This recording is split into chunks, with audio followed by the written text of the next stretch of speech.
Welcome back to my channel. Today we are with Robert Burns' poem, A Red, Red Rose. A Red, Red Rose, written in 1794, published in 1796. Robert Burns, 1759-1796. Robert Burns, Scotland's national poet, wrote A Red Red Rose in 1794. The poem is based on traditional Scottish folk songs which Burns collected and adapted. He was deeply involved in preserving Scottish culture and oral traditions, and this poem reflects his love for simple yet profound expressions of love.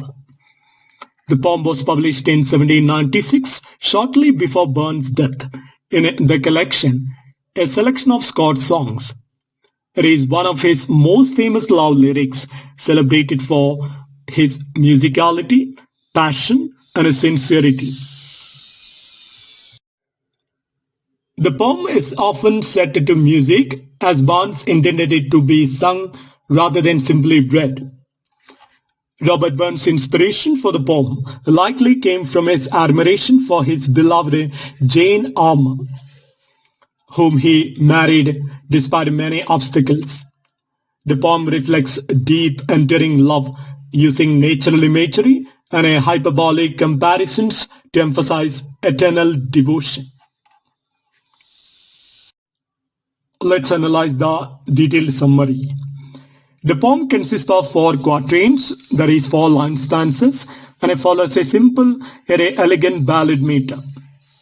The first stanza, that is the beauty of love, begins with Oh, my love is like a red, red rose that's newly sprung in June. Oh, my love is like the melody that is sweetly played in tune.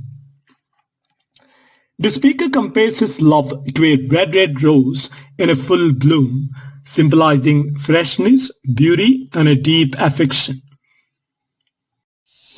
The mention of June emphasizes the vitality and warmth of love. He also compares it to a sweet melody, suggesting that love is not only beautiful, but also harmonious and deeply pleasing. These comparisons highlight the purity and emotional depth of his feelings.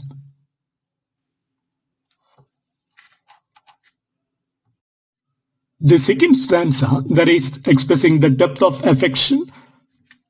As fair art thou, my bonny lass, so deep in love am I, and I will love thee still, my dear, till our the seas gang dry. The speaker addresses his beloved directly, calling her bonny lass. That means a beautiful girl, reinforcing his admiration. He states that his love is deep and enduring, emphasizing passionate commitment. He uses the hyperbolic language or image of loving her until the seas dry up, illustrating the eternal and unwavering nature of his devotion.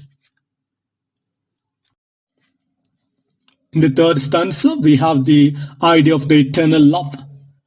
Till the seas gang dry, my dear, and the rocks melt with the sun. I will love thee still, my dear, while the sands of life shall run.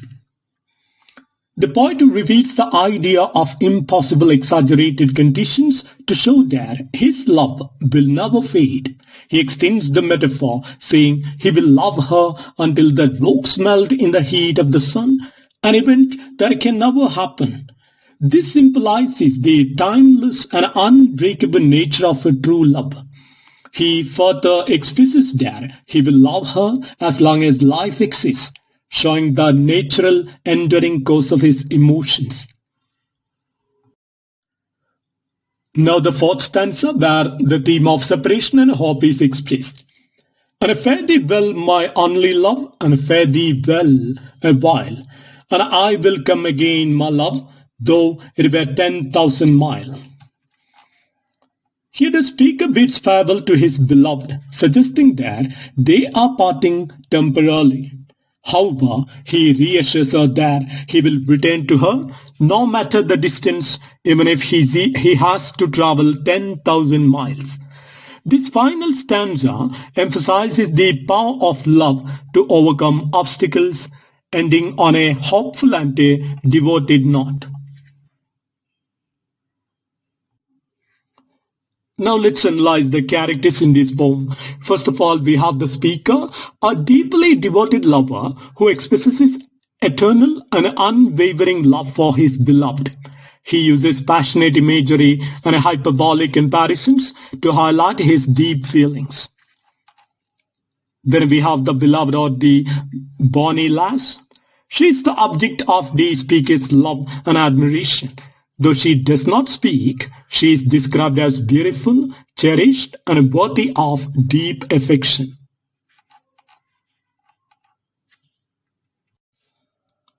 Now let's analyze the themes in the work. Eternal love. The speaker declares his undying love using hyperbolic and exaggerated imagery to emphasize its strength. Nature and love. Love is compared to a red rose, a sweet melody, highlighting its beauty, harmony, and natural qualities. Devotion and separation. Even in parting, the speaker promises loyalty and a future reunion, showing commitment beyond the time and the distance. Scottish tradition and musicality. The poem reflects Scottish folk traditions using rhythm, repetition, and song-like qualities to enhance its emotional impact. The setting of the poem. The poem does not specify a particular physical setting, but its natural imagery, that is red roses, the sea, melting rocks, creates a romantic and a timeless atmosphere. The setting is more emotional than geographical, as it captures the depths of love rather than a physical place. Criticism and interpretation. Romantic simplicity. Critics admire a red rose for its directness and emotional sincerity. Unlike a more complex poetry, Burns' simple yet a deeply moving language makes it universally relatable. Use of hyperbole. Some argue that the exaggerated comparisons like a sea is dying up or rocks melting are unrealistic, but they effectively expresses the intensity of love. Folk influence. The poem's song-like quality and a rhythmic flow reflect Burns' deep connection to Scottish oral traditions, making it as much a musical composition as a poem. Romanticism. Burns anticipates the romantic movement with his focus on a deep emotion, nature, and a personal experience, setting the stage for later poets like Wordsworth and Shelley.